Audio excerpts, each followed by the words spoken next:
मंडला जिले में गौड़ी भाषा के संरक्षण को लेकर अमूरकोट सेवा ट्रस्ट इंडिया के तत्वाधान में 5 दिवसीय गौड़ी भाषा मानकीकरण कार्यशाला का आयोजन 1 से 5 अक्टूबर 2025 तक किया जा रहा है। इस कार्यशाला में विभिन्न राज्यों के प्रतिनिधि शामिल हुए हैं, जिन्होंने गौड़ी भाषा को संविधान की 8वीं अनुसूची में शामिल करने की मांग की है। विशेषज्ञों के अनुसार गौड़ी विश्व की सबसे प्राचीन और समृद्ध भाषाओं में से एक है, जो भारत के कई हिस्सों में आज भी बोली जाती है। 1950 में जहां करीब 10 करोड़ लोग इस भाषा का प्रयोग करते थे, वहीं वर्तमान में लगभग 5 लाख लोग इसे पूर्णतः बोलते हैं, जबकि करोड़ों लोग इसके शब्दों को मिश्रित रूप में प्रयोग करते हैं। गौड़ी भाषा केवल संवाद का माध्यम नहीं, बल्कि प्रकृति और संस्कृति से जुड़ी पहचान है। इसमें वैज्ञानिक और ऐतिहासिक दोनों आयाम शामिल हैं।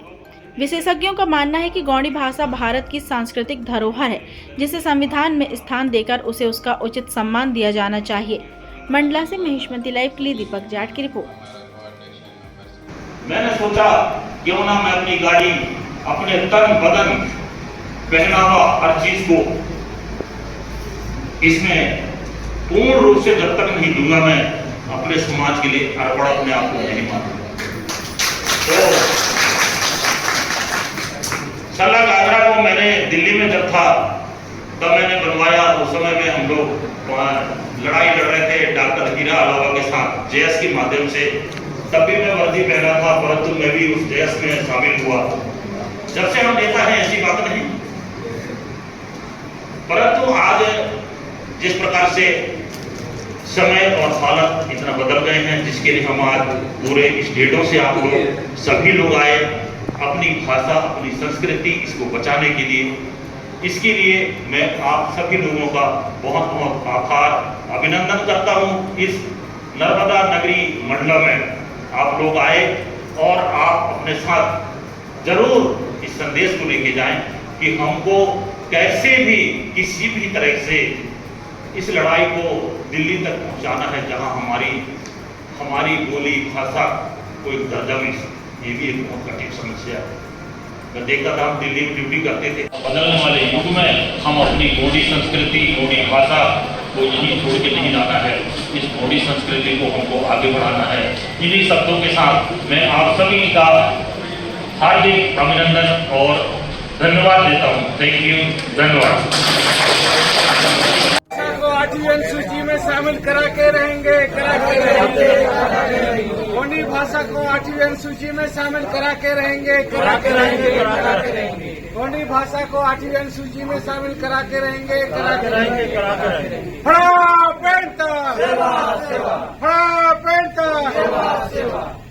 इतना दमदार बनाना है। सभी को जय सेवा। मैं नेहरू मड़वी आंध्र प्रदेश से आया हूँ। यहाँ हमारा गौड़ी भाषा का स्टैंडर्डाइजेशन और रिकॉग्नाइजेशन के लिए एक गौड़ी भाषा का स्टैंडर्डाइजेशन का काम हम कर रहा है। ये 10वां वर्कशॉप है। 2014 में शुरू हुआ था हमारा स्टैंडर्डाइजेशन का काम। ये 10वां वर्कशॉप है। अभी तक लगभग 3000 स्टैंडर्डाइजेशन वर्ड के साथ एक मॉडल डिक्शनरी भी हम 2017 में आविष्कार किया था। वो सेंट्रल गवर्नमेंट में हमारा गौड़ी भाषा रिकॉग्नाइजेशन के लिए अपील भी रखा है। वो अभी सेंट्रल गवर्नमेंट में वो अपील ऐसा ही है, मगर हमारा भाषा केवल 3-4 हजार का भाषा नहीं है, बहुत विस्तार संपत्ति है हमारा भाषा का संपत्ति। इस पूरा भाषा संपत्ति को हम एक साथ अलग अलग क्षेत्र में गोंडवाना गौड़ी समुदाय लगभग 15 राज्य में हम फैला है, मगर केवल 6-7 राज्यों में हमारा जनसंख्या ज्यादा है। वो है छत्तीसगढ़, मध्य प्रदेश, महाराष्ट्र, आंध्र, तेलंगाना, उड़ीसा में हमारा जनसंख्या ज्यादा है। यहाँ हमारा भाषा भी बहुत विस्तार, डाइवर्सिटी, विभिन्नता लिया है। उस पूरा विभिन्नता डाइवर्सिटी में जो भाषा है वो सभी को एक स्वरूप, एक ही रूप में निर्माणात्मक लिखित रूप में लेके आने के लिए ये वर्कशॉप चल रहा है। यहाँ हम अभी हमारा स्टैंडर्डाइज वर्ड को, अलग अलग राज्यों का वर्ड को हम कलेक्ट करके उसमें मूल शब्द को नहीं तो ज्यादा विस्तार एरिया में बोले जाते हैं, वो शब्द को हम स्टैंडर्डाइज करके उसको डिक्शनरी बनाकर फिर हम हमारा भाषा का 8th शेड्यूल के अनुसार मान्यता लेने के लिए हम सरकार, केंद्र सरकार के ऊपर दबाव लेके आने के लिए भी ये काम कर रहा है। इसमें आज हम पूरा 6 राज्यों का, छत्तीसगढ़, महाराष्ट्र, मध्य प्रदेश, आंध्र, तेलंगाना, उड़ीसा का लगभग 100 प्रतिनिधि हम आया है।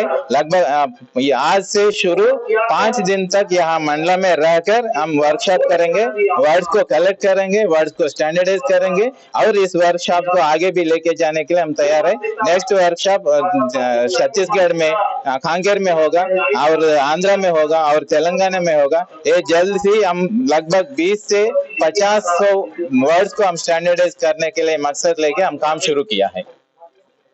इंडिया का मूल जनजाति में एक है हमारा गोंडी कोया समुदाय, मगर ये एक नहीं, ये ही आदमी इंडिया का, भारत देश का मूल जनजाति है। वो सभी मूल जनजाति का मूल जनजाति है, क्योंकि सिंधु सभ्यता, सिंधु घाटी का सभ्यता का जनजाति इसका बहुत पुराना जनजाति सभ्यता मानता है। मगर उससे भी पुराना जनजाति अमरकंटक नर्मदा नदी का परिवार में एक सभ्यता हुआ करता था बोल के लगभग 2015 के बाद एक शास्त्रीय आधार मिला है।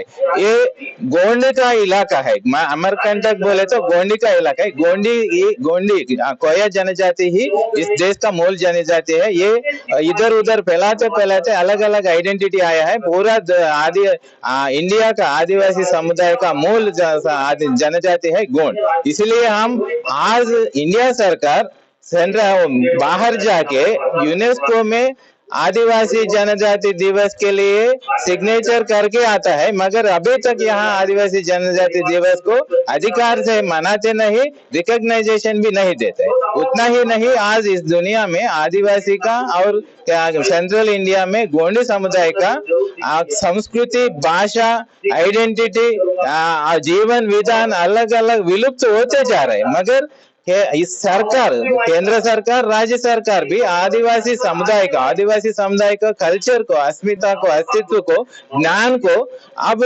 दुनिया में जिंदा रखने के लिए, उस ज्ञान को बाकी दुनिया को देने के लिए तैयार नहीं कर रहा है।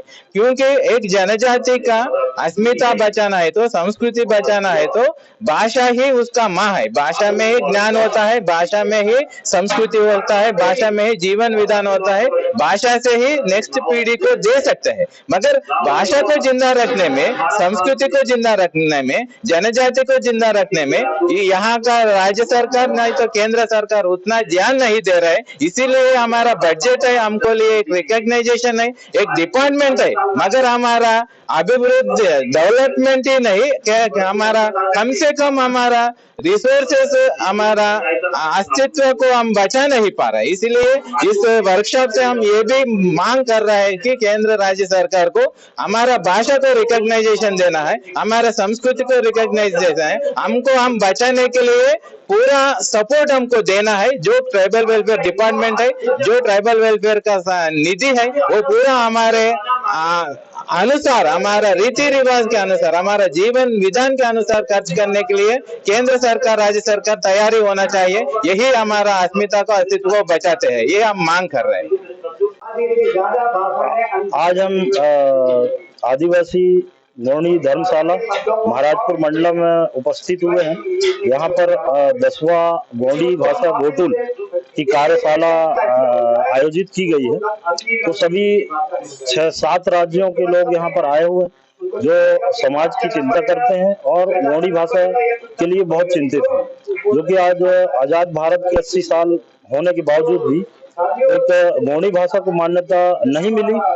तो उसी के लिए चिंतन मंथन किया जा रहा है और बहुत सारे बुद्धिजीवियों ने ये बात भी रखी कि भाई हमारे जो सांसद, विधायक, जो पूरे देश में 47 सांसद और हर राज्य में अलग अलग, जैसे कि मध्य प्रदेश की कहूँ तो 47 विधायक होते हैं जो रिजर्व कैटेगरी से जाते हैं, जो आदिवासी समाज से रहते हैं, और उसमें भी 50 से 60% जो विधायक होते हैं वो कोर गौड़ जाति से आते हैं, जो कि गोंडी भाषा बोलने वाले हैं। और इन 7 राज्यों के लगभग कहीं पर 25%, 1/4 और 50% आबादी इस भाषा को बोलती है और आज भी उस भाषा को लुप्त नजर आ रहा है।